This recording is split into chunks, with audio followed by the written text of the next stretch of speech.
जागतिक अर्थकारणावर परिणाम झाला असला तरी भारतीय सणांचं महत्त्व मात्र अबाधितच असतं। काल होळीची पुरणपोळी झाल्यानंतर आज मटणाच्या नळीसाठी सगळीकडेच रांगा लागल्या आहेत। त्याला कोणतीही गावं शहरं अपवाद नाहीत।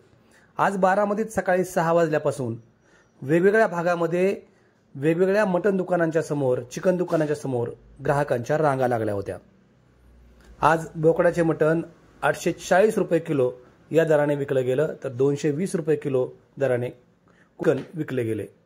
यासाठी मात्र सकाळी 6 वाजल्यापासून लोकांच्या रांगा होत्या। ही रांग आहे बारामतीच्या MIDC परिसरातील। बारामतीच्या शहरातही अशाच रांगा होत्या। विविध मटण दुकानांपुढे किंवा चिकन दुकानांपुढे आज ग्राहकांच्या रांगा होत्या। नेहमीच्या खरेदीदारांकडे, नेहमी ज्याच्याकडे आपण मटण किंवा चिकन खरेदी करतो अशा जणांकडे ही गर्दी पाहायला मिळाली। नितेश राणे यांनी सांगितल्याप्रमाणे हलाल आणि मल्हार ह्या सर्टिफिकेटच्या वादात आज ग्राहक पडलेला दिसला नाही। मात्र सगळीकडे आपल्या आवडीच्या आहारासाठी लोकांनी गर्दी केली होती आणि या रांगा केल्या होत्या। काल पोळी झाल्यानंतर आज नळीसाठी या रांगा पाहायला मिळाल्या। आज सकाळपासून लागलेल्या या रांगांच्या माध्यमातून दुकानदारांशी संपर्क साधला असता त्यांना अंदाज व्यक्त केला नाही, मात्र काही टनांपर्यंत चिकन, मटण आणि मासे विकले जातील असा अंदाज त्यांनी व्यक्त केला।